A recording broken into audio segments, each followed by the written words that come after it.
Welcome back. It's the Big Blue Banter, New York Giants football podcast. I'm Dan Schneier, joined as always by my co-host Nick Filato. Once again, he's recording and coming to you live from New Jersey. He has moved to New Jersey from the West Coast to the East Coast. He's back, baby. And that means he has to deal with these late night recordings just like I do. And Nick over there used to, you want to record? It's 12 at night. Oh, don't worry about me. I'm 9 o'clock over in Arizona. Except during daylight savings times, they don't respect daylight savings. Good for them because it's a joke. I hate the fact that it's fucking dark outside. Excuse my language. It's dark outside at 4:48 these days. Day's ruined. But we are recording tonight, and that was a mini rant. And we're talking about the Giants' defense on the All-22 film against the Commanders in the Giants' third win of the 2023 season. Defense had a really interesting game in this one, Nick. This is not like the defensive film against the Jets. This is not like we're not going to be bringing to you like a perfect defensive game from the Giants. The Commanders found some solutions, but the turnovers were really the difference in this game, and especially for the Giants defense. The turnovers, and in my opinion, the pass rush pressure. It's not finally. We've seen it in spurts, but we've seen Giants D-line take over before, and I definitely felt like from a pass rushing standpoint, it was borderline what they did in this game as well, specifically two players, Kayvon Thibodeaux and Dexter Lawrence. More of that we'll get to for sure. But Nick, what's kind of your overall, before we get into some coverage, some statistics on what coverages the Giants use in the game plan, what's kind of your overall thoughts after watching the tape on just what went down on defense? What went down on defense was a lot of peanut punching, opportunistic football, which is something the Giants took advantage of last season, which is weird because they only had 6 interceptions last year. Right? They were dead last in interceptions. They had 3 in this game, but the peanut punches really reminded me of last year because the Giants won football games off of those timely fumbles that McKinney caused a bunch. I would say some immediate takeaways from a scheme perspective would be just I appreciated, like I always do with Wink, how he's bringing this pressure and how he is getting after Sam Howell. Because a lot of the times it wasn't just the blitz. It wasn't just cover 0. We're going to send the house. It was the simulated. It was the creepers. And that's something that Wink Martindale has done so frequently. We've seen Isaiah Simmons bail from the line of scrimmage to the deep third in a cover 3 type of look, in a cover 1 type of look. They used him in that role. We've seen Jihad Ward, Kayvon Thibodeaux drop off into coverage. So there was a lot of that. And I also and I didn't know how to, I'm sure there is a name for this blitz, but I saw it, I think, 2 or 3 times in this game. It's the blitz where Kayvon Thibodeaux slants inside and Isaiah Simmons loops all the way around. And then it also happens with Dexter Lawrence, who's kind of looping around. I think it's like Jihad Ward or Ashawn Robinson on the line of scrimmage. I'm not certain what to call this pressure look. So it kind of reminded me of a bloomin' onion. I know this is kind of weird, but you know the bloomin' onion from Outback Steakhouse? Yeah, I do. First off, do you like it? Because you're a food savant. Do you like that kind of stuff? I know of it just based on advertisements. Can't say I've actually ever had it. I don't think I've ever been to an Outback Steakhouse in my lifetime. Yeah, well, I did when I was a child. I haven't been there. I wonder what it's like.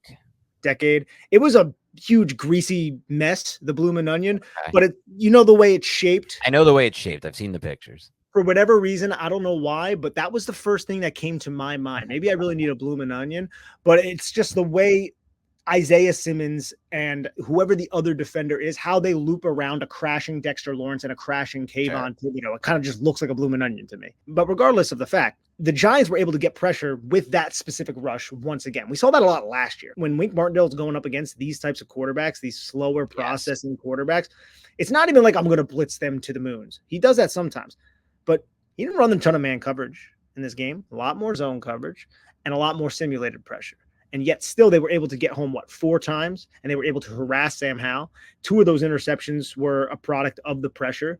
The Darnay Holmes one was Dexter Lawrence hitting him on the arm, forcing that football up into the air. Sam Howell did a good job rolling away from Jason Pinnock. And then Isaiah Simmons' pick 6 at the end of the game. Look, man, Washington could have won that football game. So that was still a very important interception was caused due to pressure. And then Jason Pinnock, we'll go over that play. Man, that was a really nice play by Jason Pinnock. Just got to secure the football. But yeah, man, it was an entertaining game to watch. Love seeing KT. Love seeing Dexter out there. Yeah, I mean, what you said, Nick, is what stands out to me. But I'll say something else that stands out to me. My appreciation for Wink Martindale, because look, there's 2 ways to look at Wink Martindale and what he is for the Giants as their defensive coordinator. The first way is Wink Martindale's a guy who likes to line up and press man, play one high safety with a middle of the field close look a lot of the time, drop into some different kind of looks, play some quarters, but not really play a lot of cover to do different things than most defensive coordinators. And for that, in a lot of ways, people say, and they're right, Nick, that he dictates to the offense, or he tries to dictate to the offense. And that's something that I appreciate because I just like watching that style of defense better. I always will as a fan or an analyst. I would rather watch that over the Patrick Graham style of soft zone defense every day. But what I really appreciate about him is that that's not necessarily the whole truth, Nick. And you touched on this a little bit. What the real truth is that Wink Martindale has different game plans for different weeks and for different quarterbacks.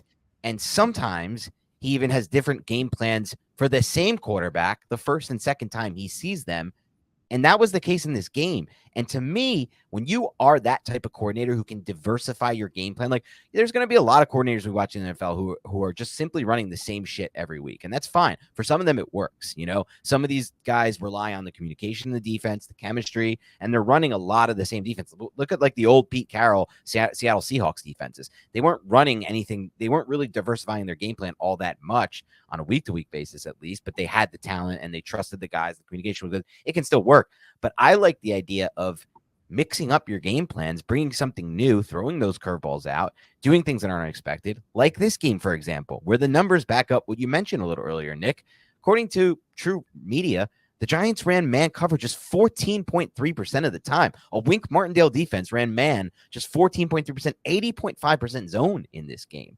I mean, that right there tells you everything you need to know about this dude and what he's willing to do. He's willing to change and alter his game plans for the specific opponent, and at times, even just to kind of trick them a little bit or keep them off guard or have them expecting something based on all the film they've watched and get something entirely different. And so that was the thing that stood out the most to me, Nick, when I was thinking about this game, watching it back on film and then looking at the numbers. The fact that they had an 80.5% zone coverage was just wild to me in this game and just shows so much about what Wink Martindale is as a defensive coordinator.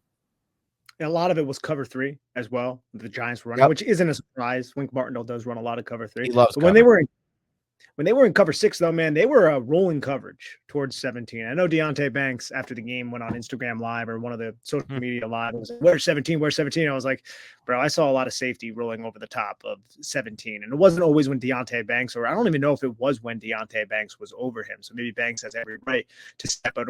When it was Trey Hawkins over the top, I saw Deonte Banks scamper, or not Deonte Banks. I saw a safety scamper over the top of Terry McLaurin, clouding him, saying, "You're not going to beat us." And then Deonte Banks be on the other side of the field. But that was an interesting adjustment that we've seen throughout this year. Wink Martindale is not averse to allocating a safety over the top and clouding a opposing number one wide receiver. One adjustment, I don't even know if I want to say it was an adjustment because we have seen this throughout this season, but it's one thing that I appreciate and I want to see more of when the Giants aren't sending blitzes.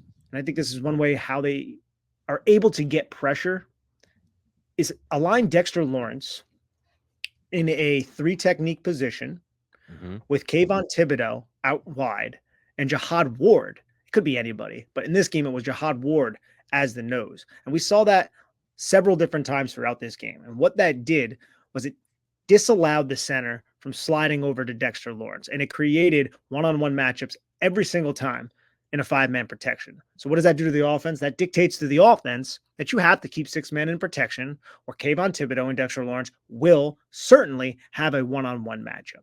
So that was one, I don't, again, want to say adjustment because I think we have seen that this season, but it stood out more and more on this film because Dexter Lawrence and Kayvon Thibodeaux were dominating in those situations. And it really just forced Eric Bieniemy to keep a tight end in the chip or running back in the chip.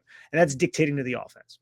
Yeah, that's great. That's exactly it. That's what dictating the offense is. And just to add a little context to what Nick said, Giants ran cover 3 40% of the time in this game. That's a whopping number. I mean, that's basically what they relied on. That's just not, it's not common to see. They like cover 3, they like cover 6, but they're in man a lot more often most of these games. And I just love it. It's kind of reminds me of last year when out of nowhere he just decided to have a drop 8 game plan against Trevor Lawrence and the Jags in that game. And it was kind of like, what? This came out of nowhere. And it basically worked for the most part in that game as well.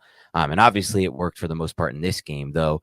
You could argue, Nick, and I would argue this, that when you're playing more zone like this, This is just one of those factors, which I think why, you see very few DCs these days more in the Wink Martindale mold, and you see more in the, too high Fangio type of mold, is that you have a better chance at getting these 6 turnover games when you're playing 80% zone versus the days when you're playing almost double that man or more man. I just feel like zone defense, and it seems like I don't feel like this, just is pretty obvious. If you have your eyes, if you're playing zone, you have a better chance at creating interceptions, I would guess, I would think. And so that part of it just has me intrigued by the fact that maybe they looked at it like, we saw something on film the first game from Howell. We knew that we would have more of an edge if we played more zone, and we knew that we would have an opportunity to create more turnovers if we played more zone. And maybe that all factored into why Wink had this game plan.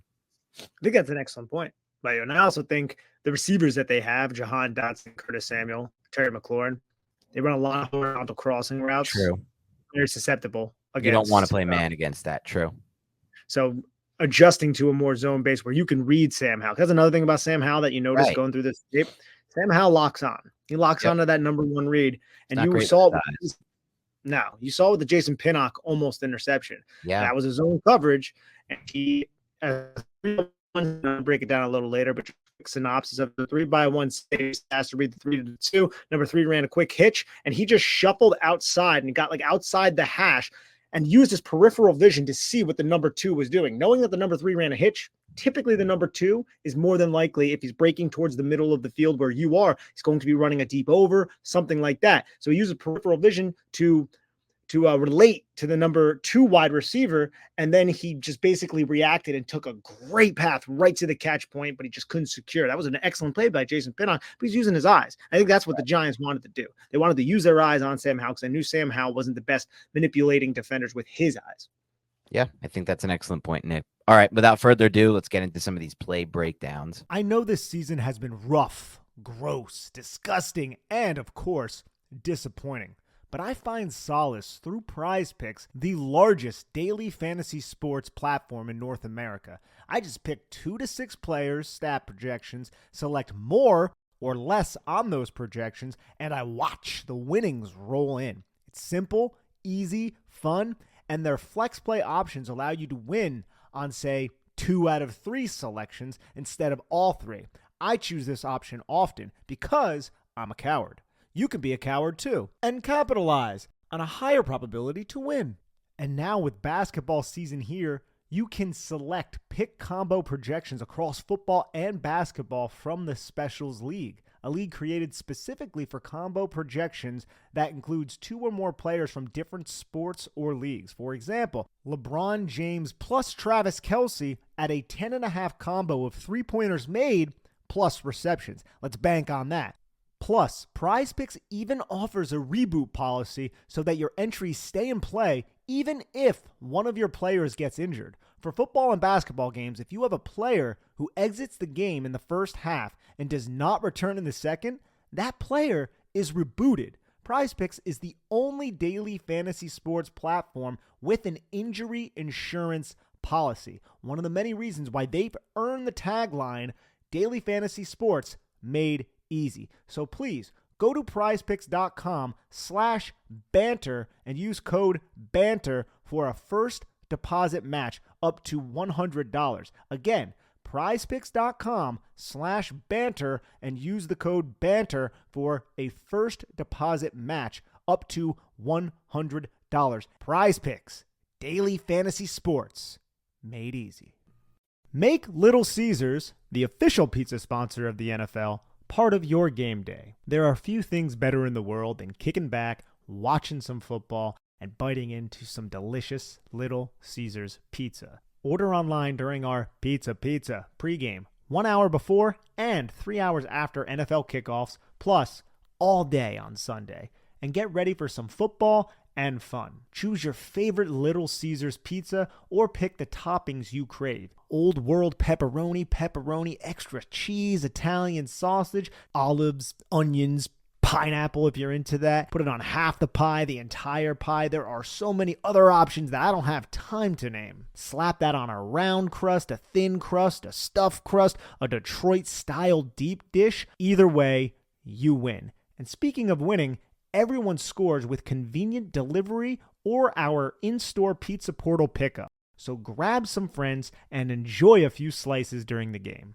Nick, you ever been in the spot where you just felt like, I've got a few hours to go. I'm going to this game. I'm buying tickets. I don't have the tickets yet. You're stressing. The anxiety is at an all-time high. And you're trying to figure out what the heck you can do to get to this game. That happened to me a few years ago when the Wisconsin Badgers made the Sweet 16 game in the Madison Square Garden. My dad, diehard Badgers fan, the reason I went to Wisconsin, the reason I am a Badgers fan, I needed to get him tickets for that game. It was his birthday. So I'm stressing. I don't know what to do. And then boom, I figure it out. I use the Game Time app. The Game Time app is the fast and easy way to buy tickets for all sports, music, comedy, and anything near you. They got killer deals, last-minute tickets. You click open the app, and you're shocked to see that you can actually go to these games, having a good time, and not actually have to pay so much money that it breaks your bank account. Stanley Cup Final Week 1 this past season. I used the Game Time app last second. It was actually past the time of puck drop. Went on the app. I was in Vegas, saw the Vegas Golden Knights defeat the Florida Panthers. And I also used the Game Time app to buy my entire family when they came out here to Phoenix to visit me to see Tom Segura's special, which is actually the same special Netflix used for their video tapings. And I love it because you can find so much on the app. Like you get an actual image of the seat view, not like you're buying a seat with an obstructed view. It's an actual image. You know what you're getting. Lowest prices that I've seen by far, and that's their guarantee. You get event cancellation protection, job loss protection. They go all out here to make sure that this is a great experience for the user. Snag the tickets without the stress with Game Time. Download the Game Time app, create an account, and use the code BANTER. That's BANTER for $20 off your first purchase. Terms apply. Again, create an account and redeem the code BANTER, BANTER, for $20 off. All right, Dan, let's go over the first turnover of the game for Sam Howell and the Washington Commanders, and it is Nick McLeod's interception. This is just an overthrow, good coverage by Nick McLeod, but that football is a little bit too far outside. If you want to throw a deep post like this, you more than likely want to put it towards the middle of the field, in between the hashes, not outside the hashes, because Nick McLeod is in outside leverage. So Nick McLeod was just in a good place at the right time, but this is like a wide receiver catching this football. And for Sam Howell's perspective, Dan, he's tasked to read that safety who is near the 50-yard line. And that safety sits on the number 2, right? And then he flashes his eyes to the inside. So that's telling Sam Howell, look, I'm going to have the post over the top against the defender with outside leverage. Let's uncork this football and fire it. So he does that. But again, ball placement was not great. Amazing play on the football by Nick McLeod to secure this interception. When this happened, I was like, oh man, we're going to get this type of game from Sam Howell again. It's like Washington really is cursed against the New York Giants. They just cannot beat this. I know. Howell's like averaging 600 yards, averaging 300 yards a game against the Eagles. And when he plays the Giants, it's like he goes to shit. And this was also a 1st and 10 play, by the way, Nick. So it was a really aggressive call. And I still like the read, like you said, from Howell. Like once you see that safety confirmed taking down and taking the middle of the field, you can throw that. But like you said, I always see this with quarterbacks and I always wonder, like, why not just, if I was a quarterback in the NFL, Nick, and I had actual arm talent to make throws like this is something I've always thought about, Nick.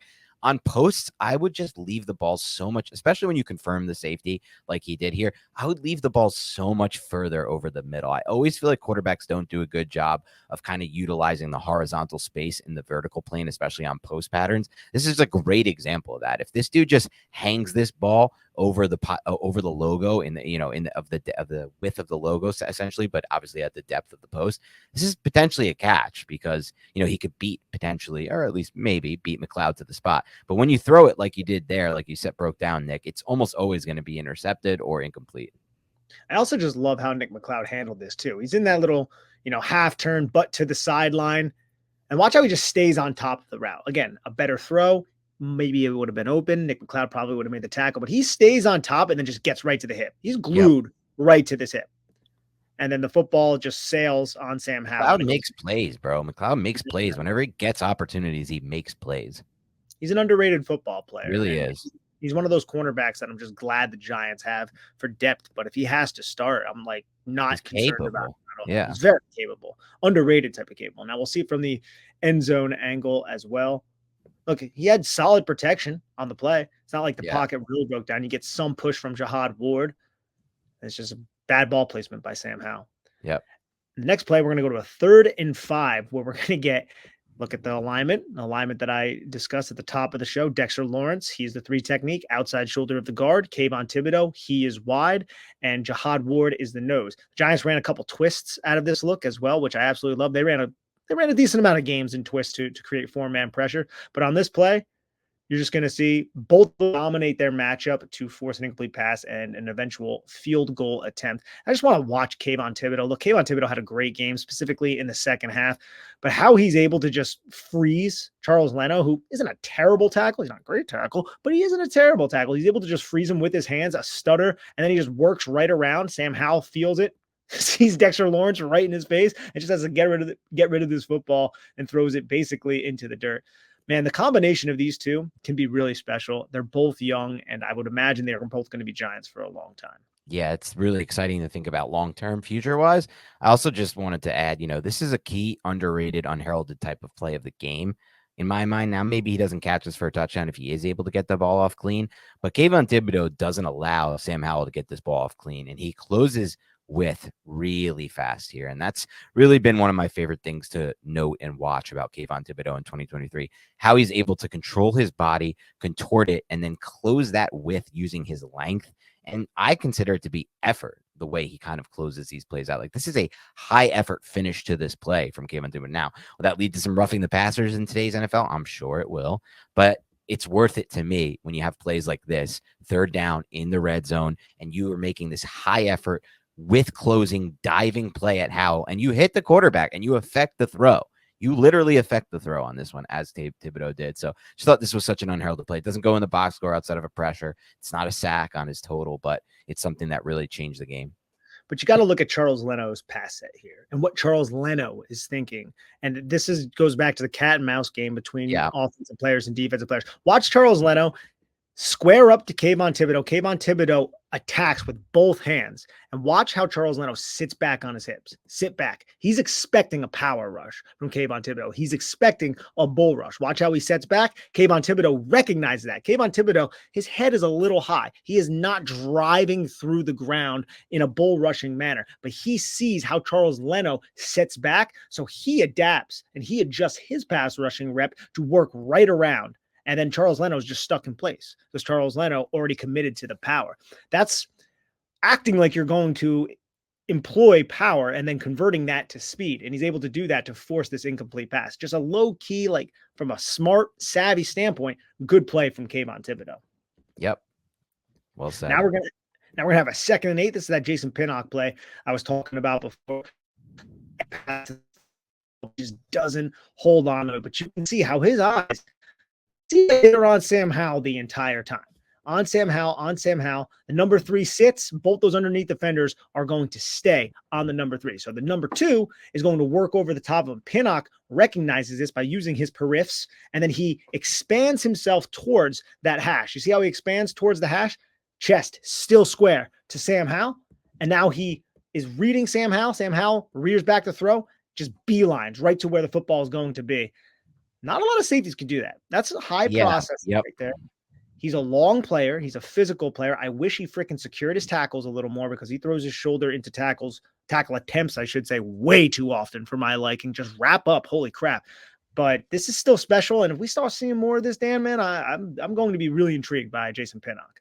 Without a doubt. And one thing I've said about Pinnock this year is I've really liked his progression in coverage as a tackling safety. That's, as you brought up so well, Nick, that's where my concerns remain. But I do feel like he has good instincts as a safety in coverage. I feel like he has a good awareness of space. His spatial awareness to me is one of his best defining traits. And you add all that in with a really explosive and athletic profile, at least coming out of college. And I still think that shows up on tape as well. There is potential for a player like that for sure. It will be very interesting, Nick, for me to see what direction the Giants go at safety this offseason.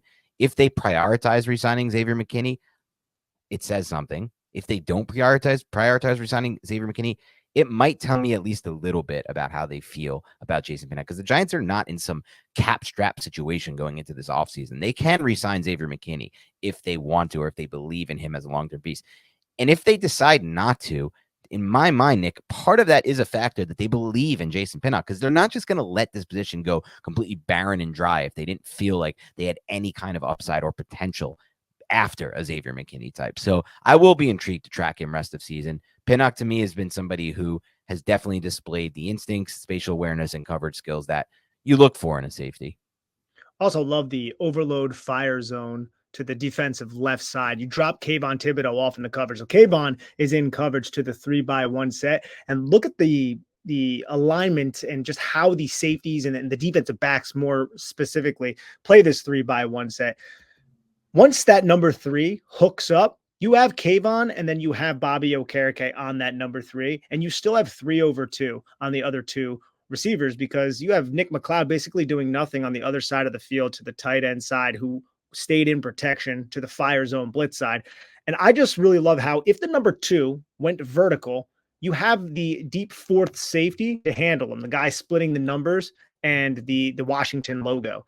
If you ran the over, you have Jason Pinnock to handle him, while you also have that cornerback to the outside to handle the number 1. And you also have Kayvon Thibodeaux to be the underneath defender if that number 1 receiver would have cut it a little bit more shallow than he actually did. So the Giants have their P's and Q's all figured out at the top of the screen with this 3-by-1 set, while also bringing an extra man on blitz. And one of those players in coverage is Kayvon Thibodeaux.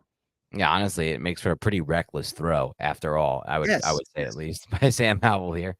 Yeah, and a good play by Jason Pinnock. Both those things can be true. Let's go to a 3rd and 8 play. This is a sack by, I believe, nope.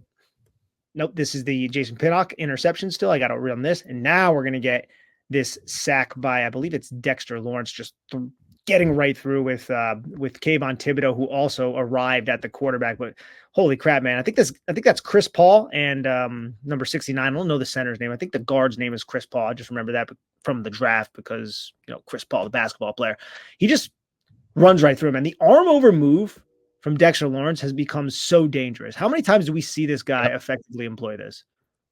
Yeah, this has been a big fan. Oh my God, this is awesome to watch because I also love Kayvon Thibodeaux on. You're just watching 2 excellent reps from 2 of the best players the Giants have on their rosters right now. Roster, I should say. Absolutely. And Leno Jr. too. Like Kayvon, look, starts wide, then goes right at Leno, engages Leno, and then just essentially puts his hand on his helmet, it looks like, and then just works to the outside and turns a tight corner. And also you have the twist from Jihad Ward, who does not engage Paul. You have Dexter Lawrence go right through the A-gap. Jihad Ward works around. He gets picked up. But now you have a one-on-one because 69 had to respect Ward. 69 came off Dexter Lawrence, and now Lawrence is isolated against Chris Paul. That's why moving and running these games and these twists, you isolate your best players in one-on-one matchups. And frequently, a lot recently too, they're winning these one-on-one matchups. Damn right. Poor Sam Howell gets sacked. Now we're going to have a 2nd and 7. This is the touchdown rush by Sam Howell. I want to point out one positive thing from Deonte Banks and then one negative thing from Deonte Banks. At the top of the screen, we're going to see Deonte Banks. Positive thing, you're going to have a shotgun snap and then a move the pocket play. So move the pocket means it's going to be somewhat of like a sprint out, right? Sam Howell's going to catch the football. He's going to sprint out to his right, but the play isn't necessarily designed to the right. It's going to be a throwback to number 4, which I believe is Curtis Samuel, who ends up getting kicked out of this game in just a little bit. You can see how Sam Howell sets up. He doesn't like what he sees to the right. So he comes back to the left. And if Deonte Banks didn't have his awareness, the floor might have been open. Now, it's played very well by Xavier McKinney, so maybe not. But you can see how Deonte Banks does not get deterred. He does not flow with the play. He keeps his eyes on Sam Howell, realizes there's no threats because the tight end stayed in, and then he flashes his eyes to see any backside crossers. Finds the backside crosser. You'll see this from the end zone angle. Sam Howell realizes, I can't throw this football because Deonte Banks is there. That's when he tucks it and runs. Now, the negative on Deonte Banks is that part. Wrap up, clear the tackle. Right. Yeah, but that's what you see, man. You get a solid play there from Banks. Then you're going to get all the fighting and everything, and you're going to see it from the end zone angle as well. It's a 3rd and 8 play. Remember, good play by Sam Howell, too. Like a tough play, I should say. Runs to his right, doesn't like it, flashes his eyes to the left, goes to set up, not there. Also, good play by Xavier McKinney. I want to pay attention to Xavier McKinney's hips. Just from a scouting standpoint, look how smooth that is. Okay, I see you. Quickly transition and get over the top. It's a nice play by Xavier McKinney. And I think Xavier McKinney just had a phenomenal game, too. He had a really good game on tape. Yeah. Just did everything he was asked to, making tackles from like 20 yards from depth and shit, like just crazy stuff. Yep. Got to wrap up. touchdown Sam Howell, unfortunately. But it was Now a we're good gonna- point about just where we're at from an IQ standpoint with Deontay Banks, because not necessarily, I don't know if we focused on it too much in our pre-draft evaluation before the season start of Deontay Banks. We focus on a lot of his other traits that are awesome: the athleticism, the man coverage skills, the toughness, the competitiveness, the confidence. But the high football IQ is also something really interesting and important as the Giants kind of move forward with him. And he'll probably be the, cornerback one, I would think, going into next season. Yeah, I would have to imagine, unless the Giants did something crazy and signed someone huge or traded for someone. Like, who else Or would re-signed Adoree. I don't want to close the door on that. I don't think that was I going don't to either. happen. Yeah. But I mean, it's a possibility, sure. We'll watch more time before we get that we're gonna bring up. I think this is the play that might have been a missed tackle for Kayvon Thibodeaux. Our buddy Joe on Twitter tagged us and asked, like, why is Kayvon Thibodeaux's PFF grade? And I didn't verify this, but I'm gonna take Joe for his word. Why is Kayvon Thibodeaux's PFF grade as low as Zach Wilson's? And I'm like, it's probably some stupid missed tackle. And I think this was probably the missed tackle. But as you can see, the play is absolutely blown up by Kayvon Thibodeaux. Yeah, this is the problem I have with the PFF grading. Like, with beyond the fact that the scale makes absolutely no sense, that you could do 0 to 100 and then you're giving out zeros and there's like a cumulative grade at the end. This play on film is probably, if you had to ask a defensive coach who actually works the NFL to grade this play, they wouldn't say it's a bad play because, like you said, he blew up the play and got the penetration. Did he miss the tackle? I guess, yeah, but was there a tackle to be made if he didn't blow up the play in the first place? No. So, I mean, what are we talking about here? How is that? Why would that be graded so negatively? No, I don't give a crap that he missed this tackle. Yeah, ideally, I would like him to make it, but this play is blown up as Kayvon Thibodeaux. And for those, this play is not even there to be made without him blowing it. I'm getting to that point. So it's a single double Y set, and Kayvon Thibodeaux is splitting the double Y. So meaning two tight ends on one side. Kayvon Thibodeaux is aligned basically directly in between them, a little bit shaded towards the outside guy. John Bates is tasked, and he's the inside tight end, tasked to block Kayvon Thibodeaux. Kayvon Thibodeaux hits him with like a hezzy move, right? He like steps to the outside and gets John Bates to overextend himself towards the outside before just hitting him with two hands and going right to the inside. The tackle was not there because the tackle was worried about, I believe that's Raheem Nunez-Roches, who was 3 technique. He wants to get that double team on this halfback stretch zone type run. And then Kayvon Thibodeaux, by the time Brian Robinson gets a football, Brian Robinson has to cut back because there's nowhere for Brian Robinson to go. He cuts back right to Lawrence, who ends up making this tackle along with Raheem Nunez-Roches. But this is just a phenomenal play by Kayvon Thibodeaux, positioning himself well against the run, which he did several times in this game. Without a doubt, Nick. Now we're going to have the 3rd and 10 sack, or not sack, I'm sorry, the 3rd and 10 interception by Darnay Holmes from Sam Howell. You're going to see the Giants are going to bring pressure on this play. You have Jason Pinnock just go right through. Sam Howell does a good job avoiding it until Dexter Lawrence gets his hand on the elbow, I believe it was, and the ball just floated ever so gracefully right into the arms of Darnay Holmes, who showed his toughness in this game, man. Darnay Holmes had one hit on Brian Robinson along the sidelines where I was like, that's Darnay Holmes right there. He had another tackle where I was like, Darnay Holmes, pound for pound, is one of the toughest tackling players that we've seen on the Giants in years. It's so funny. I feel like some of the toughest players on this roster are the smallest players. Like maybe it's that little man complex. We talked about Wandale in the last podcast, Sterling Shepard over time. Darnay Holmes has always been one of the toughest players on this defense. Tough coming down on the line of scrimmage, tackling, physical. These guys are just physical players, and just maybe it is a little bit of that little man complex. Who knows? I don't know, man. He's a compact guy, though. He's like 5'10". Yeah, that helps too. It's the compact. Yeah. I think that's the key right there, actually. He's a phenomenal athlete. I mean, we've all had a glimpse at a certain body part of his as he was getting a treatment on the sideline. And let's just say he's a very chiseled individual. What? I don't even know what you're referencing. Oh, you remember last year when one of the trainers was rubbing, or it might have been this year, I'm not even sure, was rubbing his thigh to basically warm up an area and loosen himself up, and his ass was showing. Oh, I remember that whole thing, like what went down. People like, look at this, and I thought they were making a joke that it looked like the trainer was like jerking him off or something. I didn't know that was the joke. Yes, I didn't see the ass out part. Oh, well, that was the joke. Yeah, his ass was hanging out, and it looked like he was getting a little handy. Yeah, I guess I didn't follow that one closely enough. That is pretty funny. And yeah, this is a good play from Darnay Holmes. I just wish Holmes was a little bit better in coverage. That would be ideal. Yeah, it would be nice. Still, nice interception. And then there's this play. And I have some other plays maybe I can get up. I didn't do a lot of my film work on this laptop that I'm using right now, so I don't have all the plays, but I have a bunch of great defensive plays on my Twitter if anybody wants to check them out, specifically with Kayvon Thibodeaux, because we have to talk about him. But here is one of the Kayvon Thibodeaux sacks, just showing great bend around the edge. Yeah. This is, I think, the second of 3 consecutive plays that he had against Washington where it was like Kayvon Thibodeaux is unblockable at the moment. Like Charles Leno Jr. was just struggling against him. The guy's 10.5 sacks on the season now. I think his alignment helps him out because the 4 technique, Jihad Ward, releases in between the guard and the tackle. I think that just kind of forced a hesitation from Charles Leno Jr., right? Yep. And then Kayvon Thibodeaux just works through the outside. Just look at the bend here as he gets around. I don't think Kayvon Thibodeaux is the bendiest guy on this roster several times. A bendy play from KT to secure this sack and win around the edge high side, which he's been doing really well this season. He definitely has been. And you can see this, man, like the use of hands as well.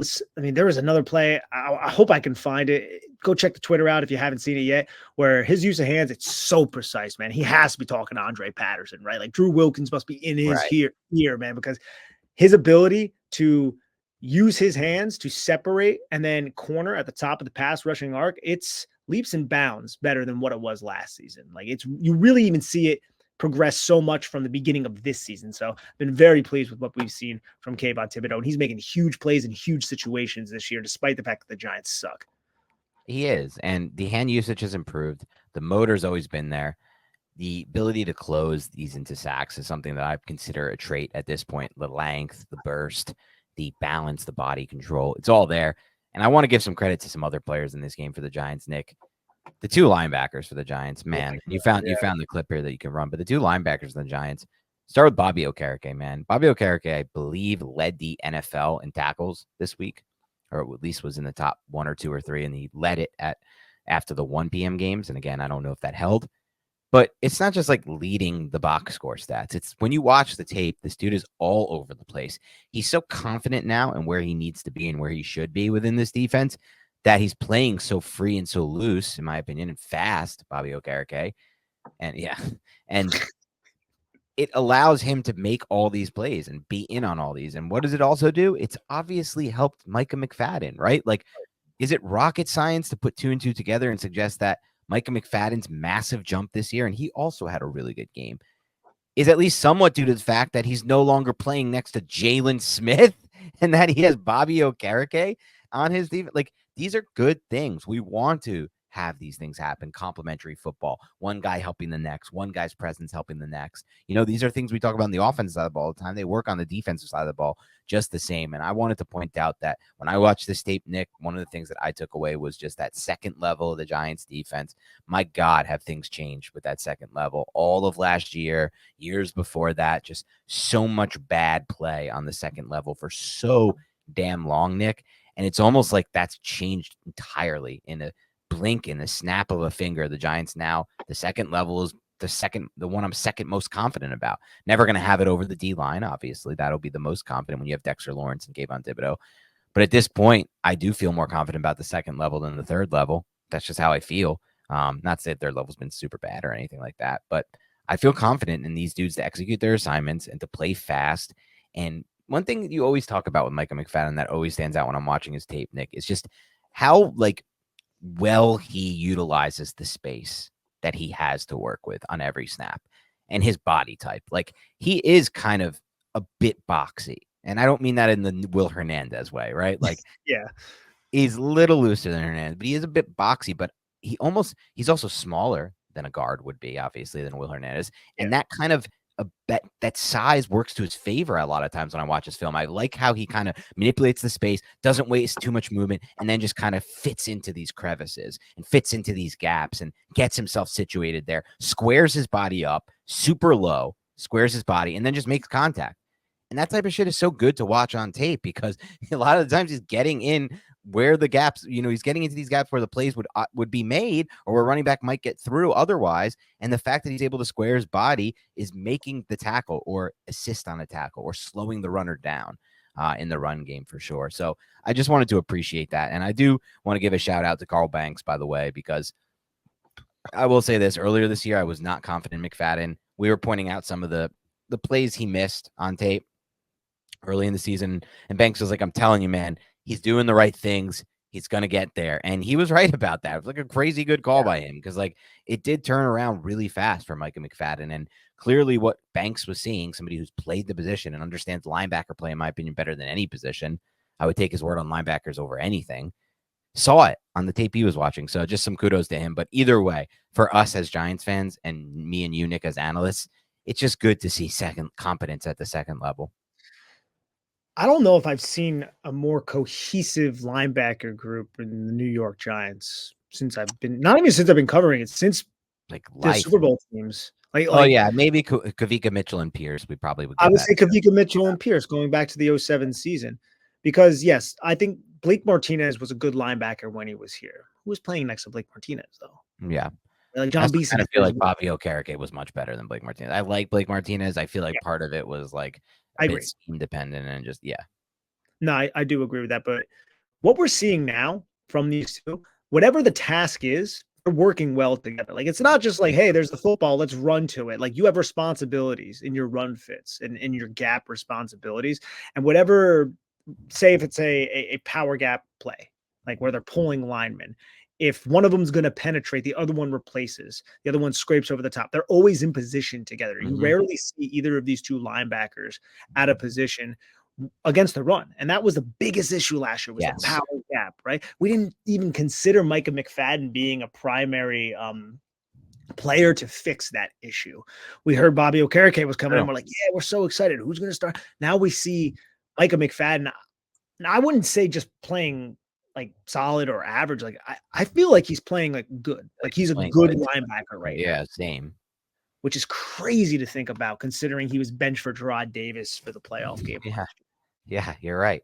It is a little crazy to think about how fast and how far he's come in such a short period of time, but it's also really good to think about because I know you agree with me on this, but Daniel Bellinger is an amazing player on tape for the Giants. Yeah, the box score maybe doesn't show it every week. I don't care. The tape shows it. And that's two guys from the same draft class on day 3 that are starters for this football team and probably, or at least in my opinion and yours on tape, playing average or I would say, and you would say above average football. Both players. In McFadden's case, I think you can argue at times he's been great, legit great out there on the football field, especially obviously in the game plans that are more like run heavy or, put him in a position where he can really showcase his skill set moving downhill on the line of scrimmage. But those are day 3 picks. You just don't get that often in the NFL. Even the best teams right now in the best health, the best, all the GMs we look forward, we look up to, or the teams are like, we want a roster that looks like that. They're not hitting day 3 picks often. They're really not. The NFL is a crapshoot in the draft. You don't find success much on day 3. In one class to potentially get 2 above average starters would be a really good sign for this future. Glass half empty view, just to be fair. Sure. I still think Micah McFadden in space and in sub package that he doesn't get played in sub packages. Like that's Isaiah Simmons' role. There's a reason for that, right? We always got to keep that in mind. And there are still times when he is forced to cover a lot of space and he's moving laterally against more shifty backs. He doesn't secure the tackle. Need to really secure that tackle. But again, man, this is light years away from what we saw last year. Like cerebrally, how he's understanding this defense, where he has to be, how he's shooting blocks, him in the tackle. Everything's so much better. I couldn't be more pleased with what we've seen from Micah McFadden and then Bobby Okereke. And just great to see good linebacker play. And it's crazy. They covered the defense. We loved it, right? Last year, we loved defense, but we knew the linebackers were their biggest liability. Everyone knew that. I'll tell you, you watch any game plan by the Philadelphia Eagles, it was attack the linebackers. This year, the Eagles might beat the Giants because they're a much better football team than the Giants. But man, dude, the linebackers are going to be showing up at least hopefully in that game because they are a much better unit right now than they were last season. And I think they will show up in that game way more than they did last year. All right, Nick, let's wrap up here with some superlatives from this game. Give me your unheralded player on film. Yeah, Xavier McKinney is my unheralded player on film. Look, Xavier McKinney, it's a weird situation because a whole little tift or rift or whatever the hell we want to call it with Wink Martindale. That was odd. You still see Xavier McKinney breaking down the huddle, though. You see Xavier McKinney doing a lot of showing a lot of leadership qualities, right? And then you see him on the field, flying around, dude, flying around. He had an amazing game, and I felt like even though people were like, "Yeah, Xavier McKinney played well," still think it was unheralded. So I'm giving it to McKinney. It is unheralded because I still think, people are focused on the comments he made versus what he's put on tape. I'm giving my unheralded player of the week, though, to Sean Robinson. I have a play that really stood out to me on film, 14-25 in the second quarter, a 3rd and 2. I believe it played a key role in this game. If the Commanders continue that drive, ultimately turned it into points, could have changed the momentum of the game. They got a really, really, really, in my opinion, just from watching the film, you can tell me if you disagree with this or not, Nick, favorable look to run on a 3rd and 2 by what the Giants showed pre-snap and how the box looked. And Sean Robinson just literally single-handedly beat the running back to the gap and made the play and stopped it for no first down. And it was a punt one play later from like the 50-yard line or 45-yard line on a 4th and 1. So that play alone puts him in it for me, but he also just once again looked good on tape. He's looked really good since the Leonard Williams trade. He has. I'll say this. There were 2 plays, I think, where Sam Cosmi, and it was a double team, but Sam Cosmi kind of finished the double team, drove him off the line of scrimmage. Sam Cosmi did the same thing to DJ Davidson, too, where I think that was a single block where Sam Cosmi, like, owned DJ Davidson. And I was like, man, Davidson might not have had that great of a game because he also had that neutral zone infraction or all sides, whatever it was. He did have one pass rush where he broke in, and he might have got a pressure on that play against Sam Howell. But other than that, man, Sean Robinson did look good. And DJ Davidson, I want to see a little bit more from him, though. I'm not counting him out, obviously. That's fair. How about highest effort player on tape for you? Xavier McKinney again, man. Xavier McKinney, again, flying around, making tackles of Brian Robinson from depth and covering a lot of space. So I went with McKinney.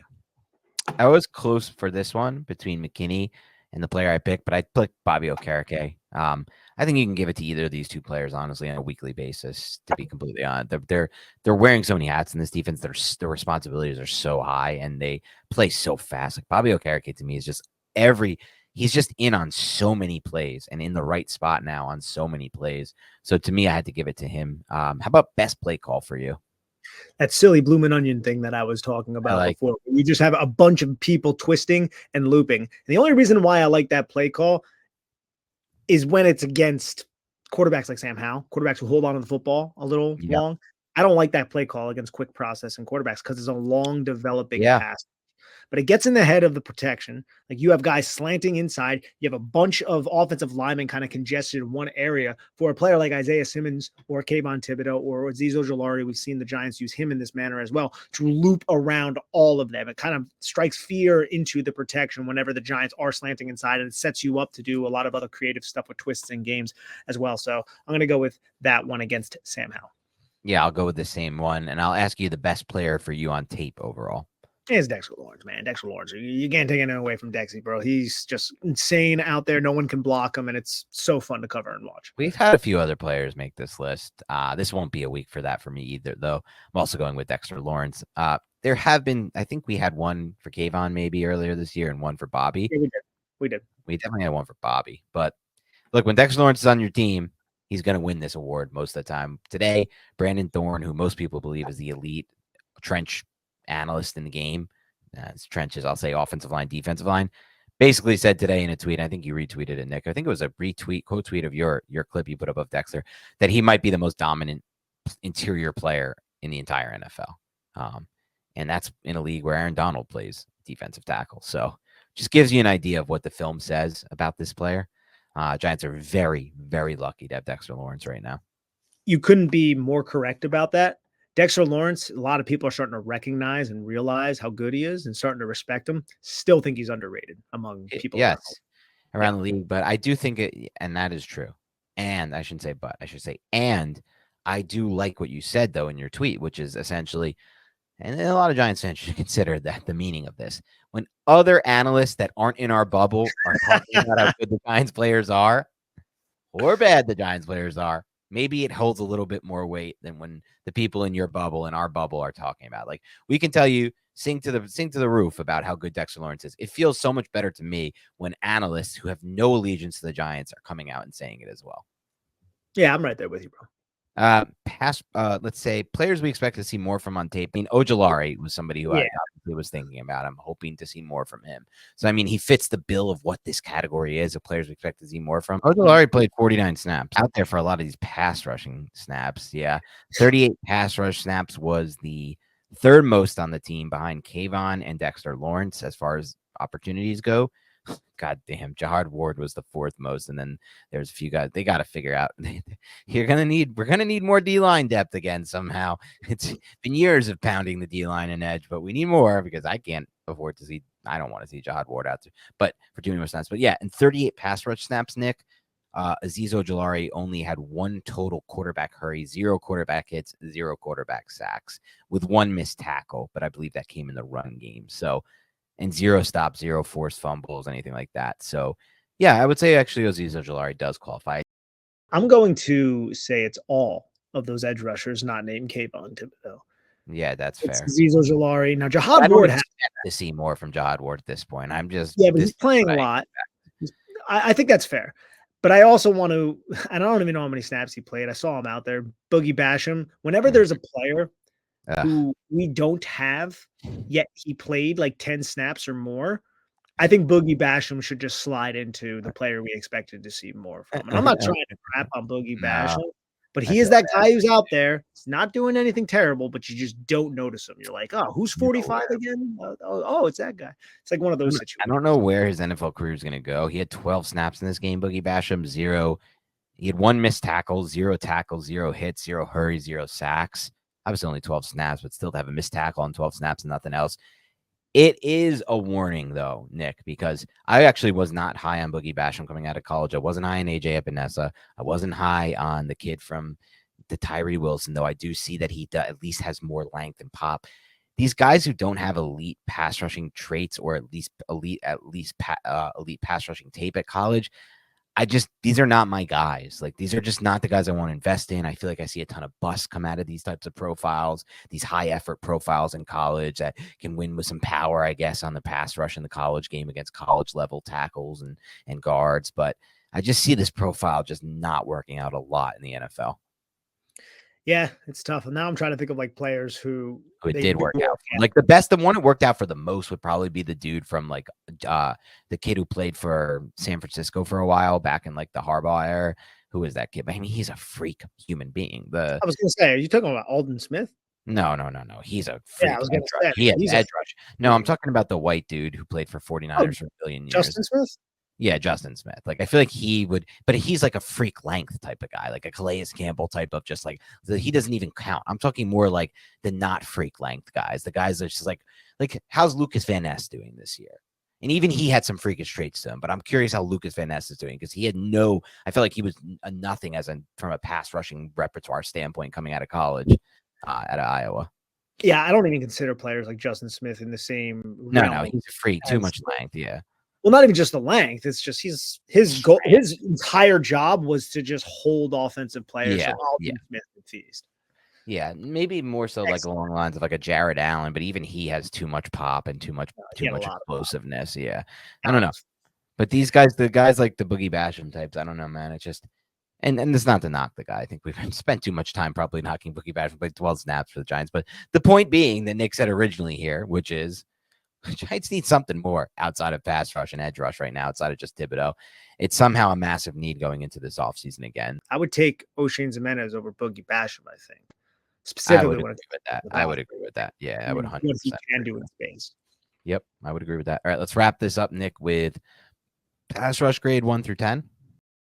Yeah, I had an 8.6, man. It was good. Specifically more so from Kayvon Thibodeaux and Dexter Lawrence, but the Giants were able to get after Sam Howell. Not as much as in week 7, but they harassed his ass and they forced 6 turnovers. So we're going to go with that. 21 pressures, 4 sacks, 2 quarterback hits in addition to those sacks. That's a good game by my metrics. Film backed all that up. They were in his face a lot. I'll give it an 8.7. This was one of their better pass rush games. I believe both games against Washington. Now the Giants have earned a pass rushing grade over 8 from us in our superlatives. Finally, run defense grade 1 through 10. I went the 5.8. There was, again, a large stretch in this game in the middle of the game where Brian Robbins just was running through the New York Giants, and I was sitting there like, why don't they give this guy the football a little bit more? A lot of those were power gap plays as well, and it wasn't really an indictment on the linebackers, I wouldn't say. It was just Washington did a good job finding the bubble and running against 2 down lineman fronts and these nickel personnel packages the Giants kept rolling out there. So I went with a 5.8, but it was due to scheme largely, it seemed like. Yeah, I would say 6. I should say, but yeah, I went 6.4, but you kind of talked me into maybe that should have been a lower grade. So there was that stretch of the game, but I just think overall the Giants' run defense looked pretty sound in this one. So I'll stick with the 6.4 for now. All right, that's all the time we have for on today's Big Blue Banter defensive film podcast breakdown. Keep it locked and loaded with Big Blue Banter. We'll be back at you soon. Thanks again for tuning in. Thank you for subscribing. Thank you for downloading. Key is the download if you're listening. Thank you for hitting that like button. We really appreciate you. And have a great rest of your week.